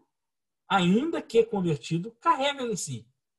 Ainda que nós aqui, já na doutrina, vontade de servir, evangelho, curso mediúnico, trabalhando com as crianças, e palestras, estudo de cartas de Paulo, e toda essa coisa aqui toda que a gente faz, ainda que com tudo isso, a gente carrega as nossas tendências.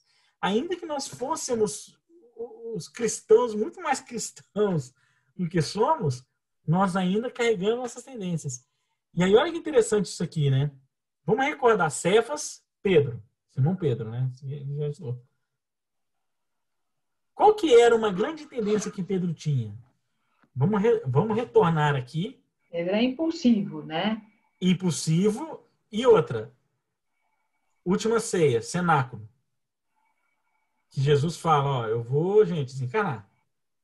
Né? Alguém de vocês vai me trair. E aí Pedro fala, não, senhor, imagina, eu não vou deixar isso acontecer nunca. O que Jesus fala? Pedro, antes que o galo cante, você vai me Vai negar trair 3 vezes. 3 vezes. Ou seja, Pedro, ainda que você esteja aqui com o meu discípulo, você tem essa tendência de me negar. Né? E você vai me negar 3 vezes. E aí Paulo, olha só, passou toda essa história, Pedro, Cefas, virou apóstolo, saiu lá da Pentecostes curando um, curando o outro, fazendo acontecendo.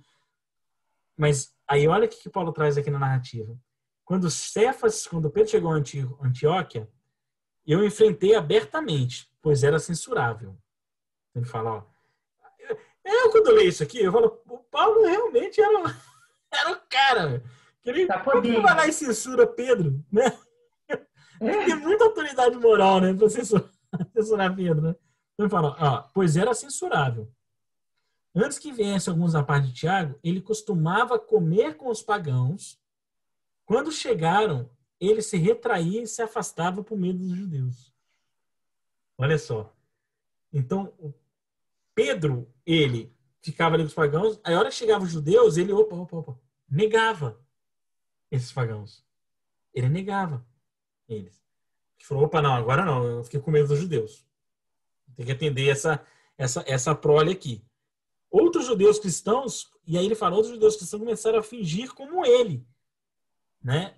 Então, ou seja, você está aqui defendendo o evangelho, está defendendo o evangelho, não importa se está com pagão, com judeu, o que quer que seja. Né? Mas aqui mostra a tendência, como que é essa tendência da negação do Cristo, ainda que Pedro, convertido, carrega no espírito dele. Né? Isso é lei, isso faz parte da trajetória espiritual, não é porque Pedro é pior que alguém, não. Ele carrega essa tendência. E Paulo também carrega essa tendência de ser muito impiedoso, rígido, muito exatamente. Forte. Aí fala e quer se impor as ideias dele, né? Defender a tradição, e agora está defendendo o evangelho, lógico, mas exatamente. Com unhas e dentes, e indo e batendo no peito e enfrentando assim, peitando Pedro, né? E aí dá aquela confusão que a gente sabe que foi a discussão entre eles na igreja de Antioquia, né? Que está na página 334 aqui do Paulo Estevão, e inclusive tem uma anotação aqui no livro que é sobre, estou até com o livro aqui, sobre Gálatas 2, 11 a 14. Justamente onde a gente está lendo aqui, nota do autor espiritual.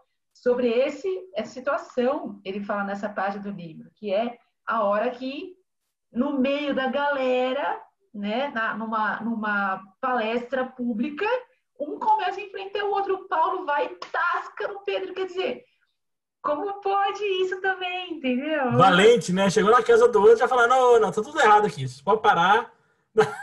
Tudo errado, né? Exato. No meio do povo, quer dizer, não foi lavar roupa suja em casa, nem nada, né? Foi lá no público falar, não, você tá errado, como é que você pode fazer isso, Pedro? Antes você comia com os pagãos, agora que chegou os enviados aqui do Tiago, você não quer mais agora? Você tá aqui todo cheio de dedos, você virou outra pessoa, virou a casaca. Isso tudo na carudas, assim, né? Então, também trouxe as tendências dele de ser do jeito que ele era antes, né? Defendendo antes o judaísmo, e depois ele virou para defender o evangelho, mas assim, com a Muito mesma bem vontade.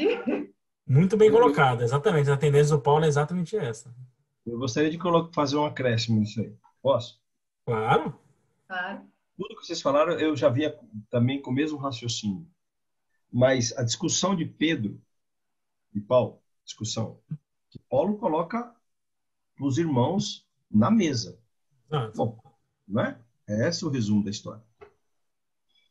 E Pedro pensa assim, está no livro, Paulo Estevão. Porque desejar ser o maior, fosse o servo de todos. Esse preceito proporcionou-lhe imenso consolo, grande força espiritual. Aí vamos pegar o que o Tales falou. Como é que era Pedro? Negava. Não. Já tinha isso no seu contexto espiritual de outras vidas. E como é que era Pedro? Quando prenderam Jesus, meteu a espada. Nesse momento, ele recua a Serena, e a partir desse ponto, começa uma nova trajetória de Pedro. Exatamente. Muito bem colocado isso aí. Muito bem colocado. É bem isso. Foi a hora que ele venceu a tendência. Opa, mudou. E orientou. Aceitou e... É muito Se eram uns anos atrás, ele puxava a espada pro Paulo. Exatamente. Então, e Emmanuel fala nessa página aqui que nesse momento foi a hora mais crucial do cristianismo. Sim. O cristianismo poderia ter sido rachado e acabado ali, se os dois tivessem entrado na briga, e aí começar a discussão entre eles, e o negócio ia perder todo o plantio até agora, né? Como Pedro, nessa hora, abaixa a cabeça e fala, eu estou errado, tá bom, vamos seguir, ou vamos ouvir agora a preleção de Paulo, aí todo mundo fica, né?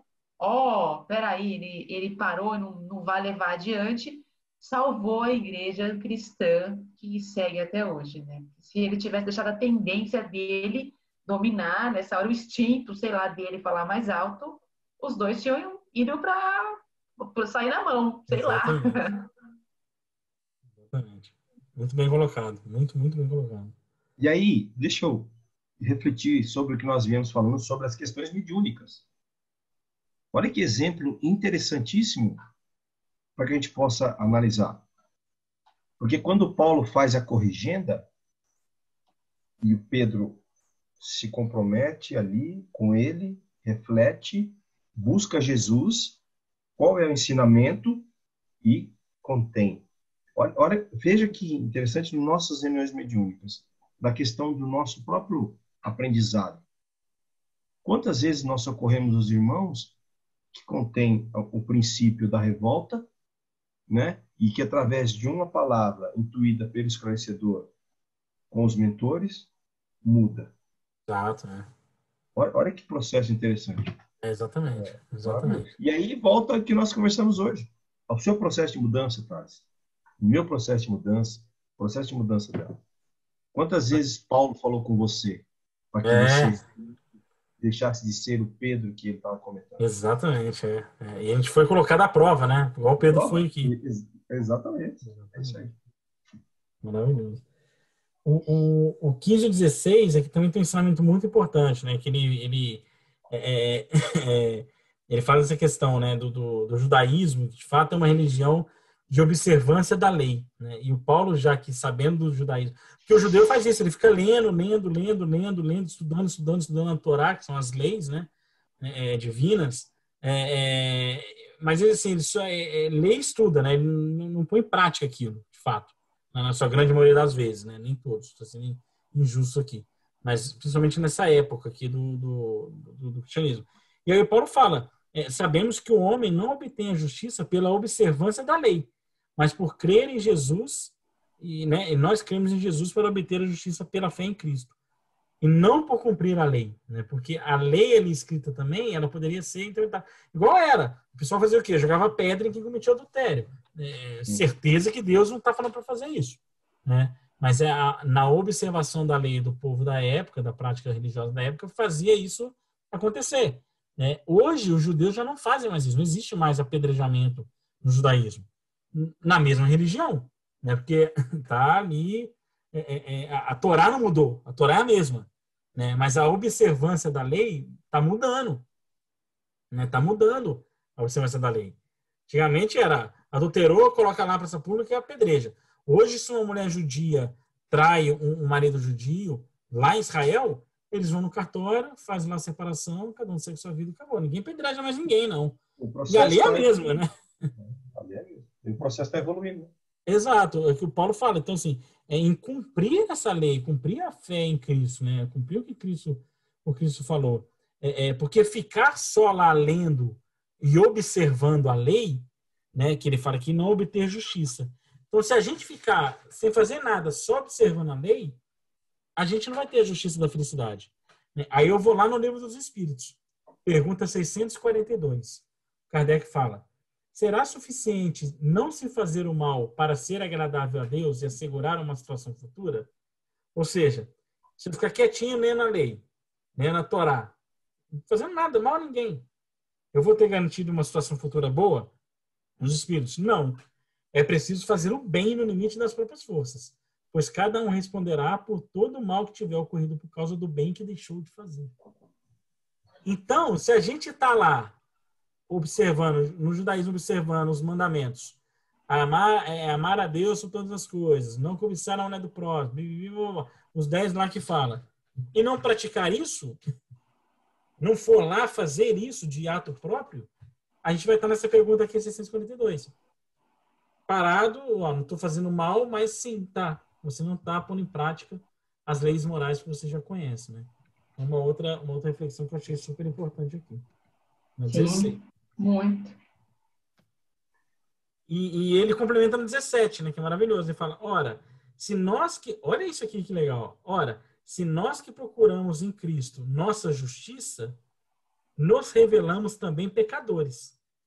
Cristo é um agente do pecado? De modo nenhum. Olha isso. Então, se nós procuramos em Cristo a nossa justiça, a gente revela que também é pecador. Porque Cristo falou que eu sou o caminho, a verdade e a vida. Então, se a gente busca nele a justiça divina, é porque a gente hoje não está nesse mesmo caminho. Então, se a gente não está nesse mesmo caminho, a gente é o quê? A gente é pecador. Né? De fato, a gente é pecador. E ele complementa no 18, que ele traz aqui o conceito da lei de ação e reação. Né? Que ele fala, pois se começo a reconstruir o que havia derrubado, mostro que sou um transgressor da lei. Ele não escreve lei, mas mostra que sou um transgressor. E, de fato, é isso que acontece. Se eu transgrido a lei divina nessa encarnação, eu vou derrubar algo. Eu vou destruir algo. Porque a lei divina, ela converge na perfeição. Na hora que eu saio transgrido essa lei, eu prejudico algo ou alguém. E aí acontece comigo, eu vou ter que reconstruir. Então fica claro que Paulo traz o conceito claro da lei de ação e reação, né? Que é, transgredimos a lei divina, vamos ter que reconstruir isso que a gente destruiu. Né? Então se eu vou lá e mato alguém, eu destruí uma vida, eu transgredi uma lei divina. Provavelmente, em algum momento, eu vou ter que dar à luz, ser pai ou mãe desse que eu matei.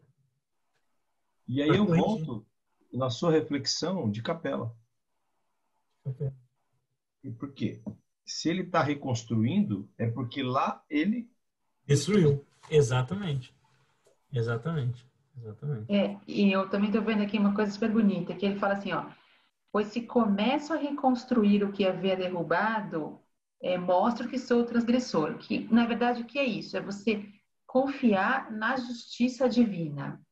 Porque quando você começa a reconstruir o que você havia, quer dizer, eu havia derrubado, e pode ser que eu derrubei, mas ninguém viu nessa vida. Eu posso ter derrubado em outra vida, né? Então agora ninguém viu, ninguém sabe o motivo porque eu estou reconstruindo alguma coisa, mas eu sei que eu sou um transgressor da lei de alguma forma para trás, né? Em outras vidas, de alguma forma.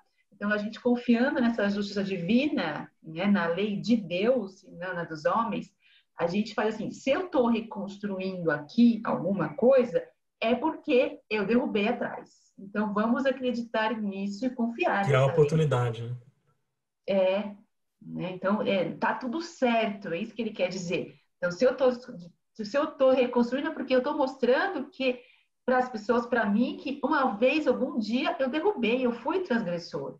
Eu não tô reconstruindo aqui à toa, para sofrer à toa, nada disso. É porque eu estou mostrando que eu preciso aprender esta passagem, passar por essa prova, porque eu já derrubei a lei antes, entendeu? Mesmo que eu não me lembre, né? Mas eu estou mostrando o quê? Que eu transgredi alguma vez em algum lugar no passado.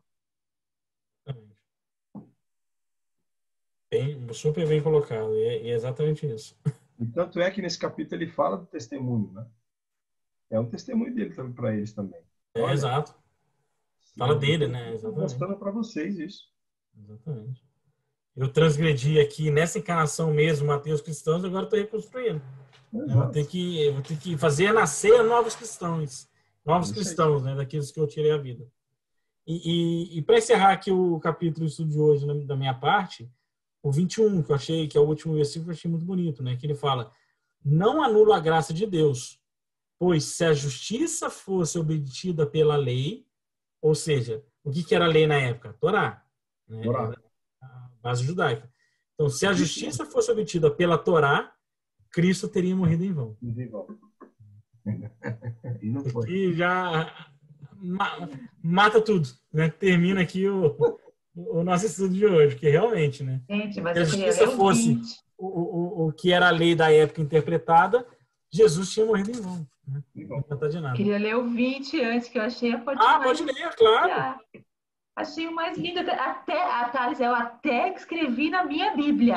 Não, velho, puta, eu pulei aqui, é Eu até verdade. escrevi na minha Bíblia, no 20. É a frase mais famosa, né? A frase mais famosa. Que isso, não pula essa. Olha só, eu pulei. Fui crucificado com Cristo. Olha que lindo, porque ele nem conhecia Cristo nessa época. Ele fala, fui crucificado com Cristo. E já não sou eu que vivo, mas é Cristo que vive em mim. Olha que lindo, quer dizer... Olha antes, assim, para a gente pegar o contexto, né? Por meio da lei, morri para a lei. Quer dizer, para a lei do judaísmo, que ele era um doutor da lei, né? Ele era um top lá, tal, que ia virar um bambambam lá da época dele. Ele morreu para aquela lei. Ele não ia ser mais nada. O pai dele tirou a herança dele, desacursoou tudo da família, não era mais nada. Quer dizer, para a lei dos patrícios, lá da onde ele vivia, do grupo, ele morreu.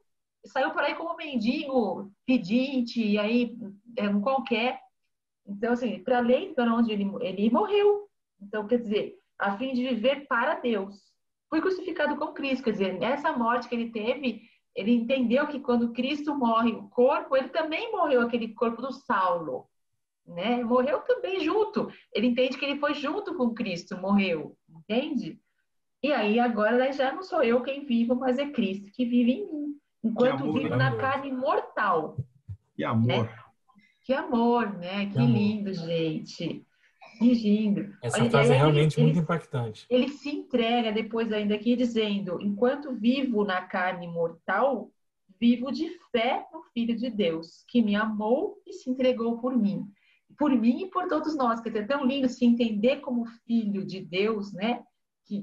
Filho de Deus, que Deus mandou Jesus, o seu Filho, que ele fala com né, fé no Filho de Deus, com letra maiúscula, que se entregou por mim e por todos nós aqui também, né?